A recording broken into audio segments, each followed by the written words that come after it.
Hello, I am Deadshot, and recently I've taken the task upon myself to complete one of the most popular Persona runs. Persona 3 is a game about making the most out of life, regardless of how much longer you have left, and I'm going to be making the most out of that life by trying to beat Persona 3 Portable without taking any damage. The rules are simple. I must complete all of the content to get the true ending of Persona 3 Portable without losing a single hit point of health, with two exceptions that we will get into later on. I can use any strats as long as no damage is required from them, so expect the finest cheddar imaginable this run. I choose the female route because I like the music more, and immediately I'm faced with the first important question of the run. What difficulty do I choose? Now, going with the easiest difficulty sounds like a no-brainer, but after a little bit of research, I learned the only thing that changes from the difficulties is damage taken, which is useless to me unless I am repelling. But if I am repelling, that means I will be doing more damage than I would without it. As well as the fusion spells like Armageddon, which will be very, very useful for the late game. But I was unsure, and ended up just going with normal because it was in the middle, and it didn't even end up making much of a difference for the run. As the game tells me to go forth without falter, the only thing I'm confident in is the fact that I'm a gigantic pussy who thinks damage is for losers, and immediately I see a girl who thinks the exact same way as she's indecisive about shooting herself. We depart from our train station and encounter the first dark hour, speeding past everything to quickly get to the safety from any threat of damage, and rush past the little boy in the lobby to name ourselves the only canonical name. He questions my parents' decision to name me the main character despite raising a gigantic pussy, and I'm immediately shown by the residents that they are in fact strapped. As the day transitions from one to another, Yukari wakes me up and brings me to school. I buy 2 Yanbegons from someone aptly named Bender and go to the faculty office to talk about the fact that my parents are dead. I sit through the assembly and then am fast forwarded through school because I am the main character to immediately talk to Yukari and Junpei about the fact that they have no friends. I go home, buy a Mad Bull for the Hang social link later, and then go to bed. I go to school, do nothing, go home, and go to bed, so about as productive as I am in real life. C's tries to roleplay the investigation team by stalking me in my sleep, while Igor tells me about my unlimited potential before the next day comes. We go home, and today it is our first full moon. Full moon are set events because they always happen on full moons, and whenever we encounter a full moon, we have to fight a boss and maybe even a couple enemies to get through them. Starting with this full moon being our awakening battle. During this full moon event, a couple shadows are messing with the dorm, and as there are a couple members of the dorm that are unable to fight, everyone is prompted to battle them. Yukari and you are prompted to go to the roof, and unfortunately on the roof you encounter a shadow and Yukari is unable to protect you. With the evoker sitting right in front of you, you decide that it's your time to strike, and you pick it up and shoot yourself, summoning your persona, Orpheus. But soon you realize that your power is special because after summoning Orpheus, it changes into a new persona, which easily takes down the shadow in front of you. Now outside of the story, there's a major gameplay block here. What do I do about these 2 shadows in front of me? Because these 2 shadows both have enough HP that my default attack 2-shots them, which means in order to get away from them without taking any damage, I would have to dodge nearly 4 hits. But the biggest major problem with that is I've genuinely never seen anyone ever dodge these shadows, so I'm not even sure if it's possible. And even if it is, it would probably take me upwards of 10,000 resets just to dodge them all. Which, that RNG is absurd, like on a whole nother level. So I just decided that this would be one of the major roadblocks where I would just have to say no damage is impossible right here. So I use my default attack to kill them all because Bash would technically consume more HP, and then I end the battle gaining my first elemental skill, which is a skill I can use without costing me any HP as it only costs me SP, and unfortunately this run is not over because mental damage doesn't actually count as real damage. After the battle, we pass out for 10 days and are reminded about how amazing our power is. Junpei is struggling with a question, so we help him out in order to gain a couple social stats, which are very important for Persona runs. We return home and talk to the C's crew, and they explain to us how the Dark Hour works, and how these shadows will end up hurting unsuspecting people during the night, and how their goal is to stop those shadows. After asking us to join and us accepting, and us receiving a Evoker, the full social link is started. After another uneventful day at school, we end up going home and going to Tartarus during the dark hour. Tartarus is a labyrinth of floors, each one containing many shadows that we'll have to fight in order to gain experience in order to deal with some of the more challenging fights throughout the run. We're going to end up spending hundreds of hours in Tartarus because I need XP bad. And a ton of these boss fights require a lot of grinding and a lot of different strategies to beat. Okay, so this is easy. You just argue. Cowardly Maya. Yeah. So I could grind XP here. Probably decent. Probably worth doing.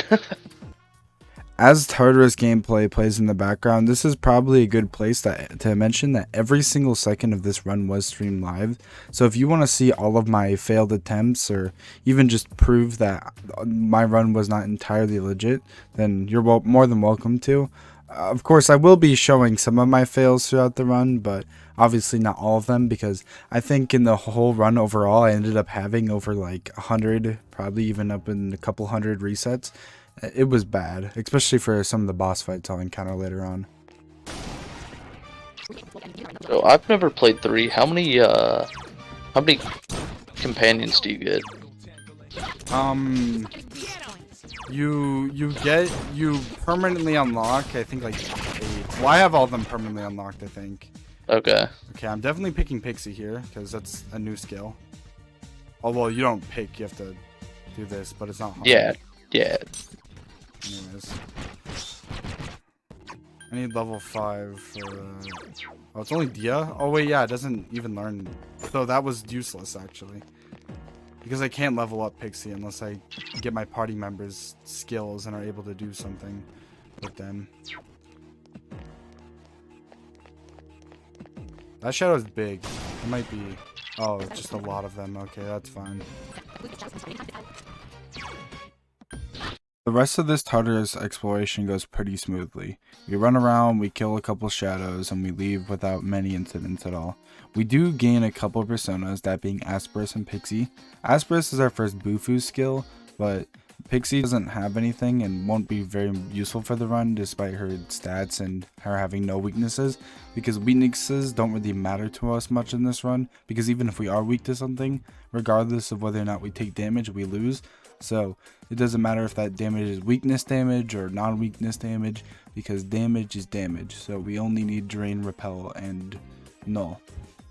We find a return point, get rank 2 of the Fool social link, and unfortunately are not able to continue onto any other floors, even though technically, according to the story, they are available, because Mitsuru wants us to return to the dorm, everyone's tired, and whatever. The next day, Akihiko says one of the dumbest things imaginable. Yes, Akihiko, we are on the same train, because guess what? We're going from the same location to the same location. Akihiko takes us to the police station after school. The police station sells new accessories around every month. For now, we will just be purchasing 3 of the +1 magics for all of our party members, 1 +1 agility for MC, 1 +1 luck for MC, and then Akihiko's weapon, which has a bonus chance to crit. And here, one of the only uses for our free time is to go to the quiz game to get more knowledge for social links later. From now on, I won't be mentioning everything that happens day to day, only the important stuff, starting with 423 where we start the Magician social link. And then during the nighttime slot, we make sure to go to bed for Tartarus tomorrow. During the 424 day slot, we start the Chariot social link, and then at night, we go to Tartarus. This infiltration is where the real battle begins, as on floor 5 we have our first boss of the run. This boss has 150 health and a 12 agility, which means it has a very high evasion chance. So there's 2 strategies that came up with this. You either get a bunch of damage into all of them with items and then try to down them all with Pierce and get an auto attack, which was probably not a bad idea. But I ended up just going with a Mabufu Jack Frost since all it required was a bit of grinding. It's going to be useful for a while. I need Ice Boost eventually, and it's going to just absolutely wipe out this boss without 0 competition. Another important persona for early parts of the run is Yomutsu Shikome. Right now we won't be able to fuse Auto Tower Kasha into other personas because I won't be able to get Yomutsu Shikome back, and I already fused my Jack Frost by the time I got this persona. but it doesn't matter too much because what I do is I start on it and get auto Tartarus, which allows me to have the attack increase for any battle as long as I start with it instead of starting with Jack Frost. Here was a couple of my failed attempts between the 1st and 5th floor. I'm pretty sure I had a couple more, but these were the 4 that I ended up finding. Oh my god, I want this. Freeze, because that makes you get oh. Okay, yeah. Dodge 3 attacks, win. Right. No, actually took me the longest to get used to in Where it seems to Look like me like Skyrim combat anymore, does it? No, it does not. Oh, what?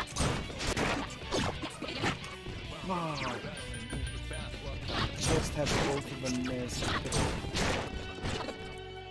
Now, next up, we have the dancing hands. I made a decent mistake with the dancing hands. I didn't realize about the existence of Megiddo gems, which is, by the way, the easiest way to beat this, because on floor 6, the chests have a small chance of getting Megiddo gems, so you can use 2 Megiddo gems to one-shot the dancing hands like I do in this clip. But unfortunately, the strategy I ended up coming up with was trying to charm the whole party using Narcissus, which meant I spent a ton of time grinding for a bunch of levels I ended up not needing. And after I charmed them all, I was going to use items to try to kill them all down. But not Megiddo gems. I was going to use like Magaru gems and Mabufu gems. But if you're, following along with this run, do not do that at all. Just do the Megiddo gems. It's so simple. The next fight's quite simple. Rampage Drive has 450 health and Mabufu does over 150. Then I use a Megiddo gem after dodging and it falling, and then another Mabufu to quickly end the fight. Now, you could beat this with just all of your party members using Megiddo gems, but I'm gonna be honest, at this point I was like 6 hours into grinding and I was just like, I'm gonna take RNG. But if you want no RNG, get 3 Megiddo gems and just wipe this battle. After completing these 3 bosses, the area to the next floor is restricted, so we are unable to move on for now. So we head back to the beginning, collect personas of the arcanas that we need, which by the way, a compendium is not available up to this point, so you'll have to manually fuse all the personas that you need, and then we end up heading home for the night. After collecting our spoils of war, we use the money to buy anything related to increasing damage or dodging attacks, and use the time slot to start the Hierophant social link. From now on, I won't be explaining what happens every single day. Besides the Justice and the Strength social link, I follow the 100% guide, which will be posted in the description almost to the T, besides a couple of variations that I have to make because, I am doing a no damage run. I got to do a little different things, but other than that, the guide will be pretty accurate to what I'm doing throughout the run, so as long as you follow it, you should get almost the same results as me. The first interesting date is 5-3, where we go to Tartarus in order to complete a request for Theodore to get a Miragi skill card. Our next day is the first full moon event. On this full moon event, there aren't too many regular shadows that pose any threats, although due to story reasons, Junpei runs on ahead and it does look like he might take up damage, but actually, despite him being in a scuffle, he literally just entered the battle normally, like it's a normal battle, except it's just like forced cutscene. You don't get an ambush, but it doesn't matter because I've done a ton of grinding and Jack Frost and Mabufu one-shots all the regular enemies in this area. Oh, I was weak to fire, thank god. oh my god. The music. The dog water, that's fine. Next up is the New Moon boss. Now, New Moon bosses are a little bit different from floor bosses because they usually have special mechanics and gimmicks that make them vary a lot from their opponents. But as you'll see real quick, this one is no challenge at all. I'm using hacks. I'm cheating a bit. Okay, what is... I'm just gonna try to kill it as fast as possible. No! Oh! Oh! No! It's repel. Okay. I have to leave. I am embarrassed. This is depressing. Like, what? My full foul and you're ahead. Ain't no way. No damage. Nice. Nothing interesting happens from this full moon event to the next Tartarus visit, so I'll be skipping to 6-6, yet again mentioning it right here. If you want to know exactly what I did every day, just look at the 100% guide, because I followed that. Once we get to Tartarus, we fuse a Unicorn and a Fortuna together to get Haopao. Haopao is very similar to Jack Frost because it has Miragi, which is basically the same as Mabufu. It gets Fire Boost, but where it's better is the fact that it gets a Galio, because a Galio is a way higher damage single target fire skill. And thanks to this, we'll be able to deal with some of the boss battles coming up later on much more efficiently. Next up is the Crying Table. The Crying Tables are interesting because it's the first boss we fight so far that has a weakness that isn't physical. And you could probably guess what that means.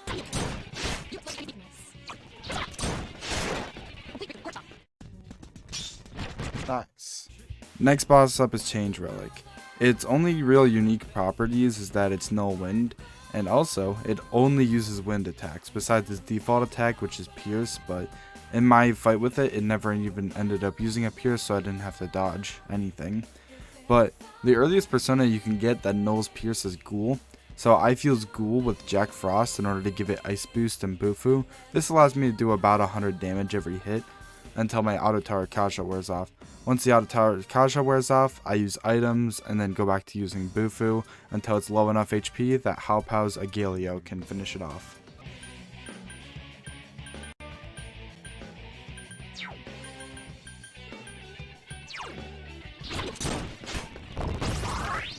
Yeah.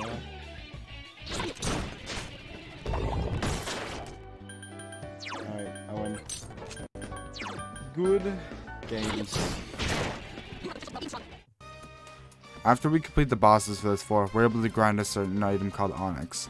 Now, these Onyx are somewhat rare because they only drop from a couple enemies, but if I get enough of them, every 2 Onyx can either increase my magic by 3, my luck by 2, or my agility by 4, and my luck by 2.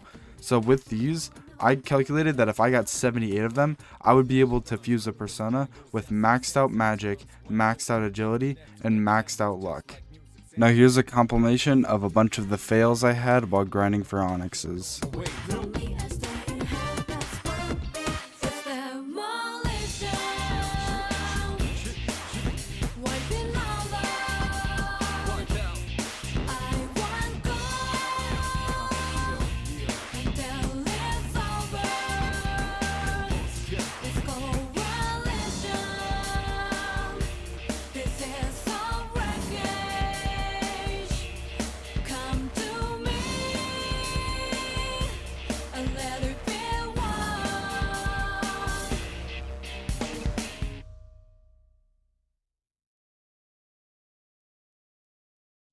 Eventually, after getting the 78 Onyx required, I was up to level 32 because I'd spent about 6 hours grinding for the Onyxes, and that allows me to fuse Jinkoken in order to get Auto Sukukaja, and then after fusing Jinkoken, I fused that with High Pixie, so I could fuse a Mothman with Auto Sukukaja, Bufula, and then the other 2 skills didn't matter, but I am also going to give it Auto Tarakaja using some of the gems I got from grinding Onyxes. Next interesting event is the New Moon event. During the New Moon event, there is someone who is currently lost and is suspected to be in Tartarus. We get the key from the faculty office and enter the gymnasium.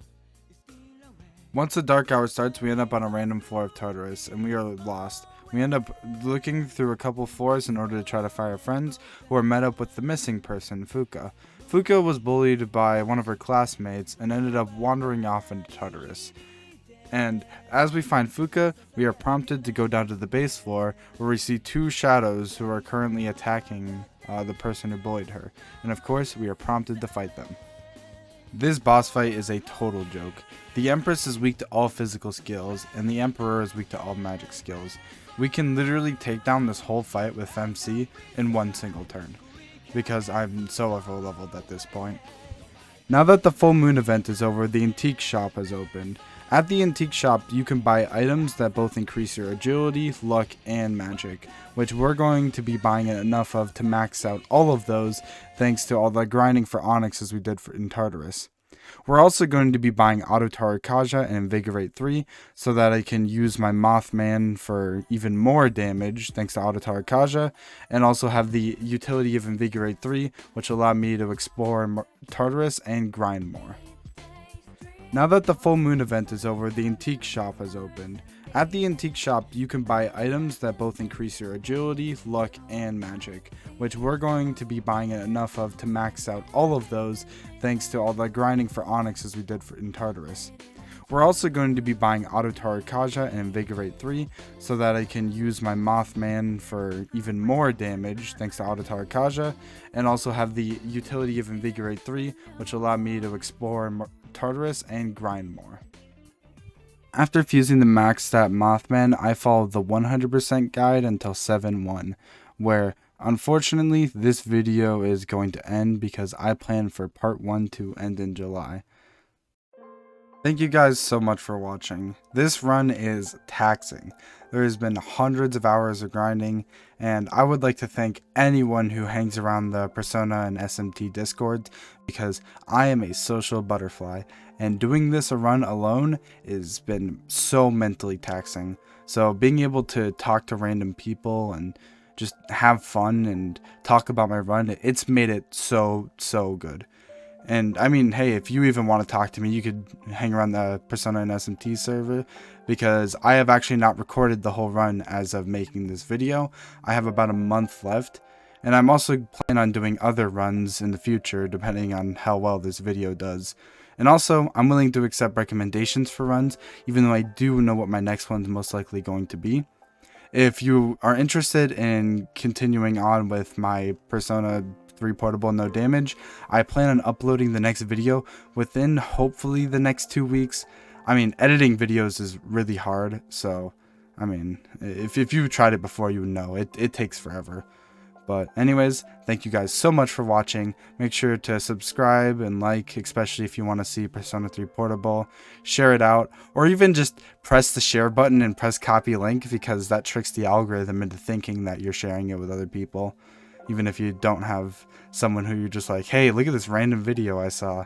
But anyways, yes, thank you very much for watching, and I hope all of you guys have a good day.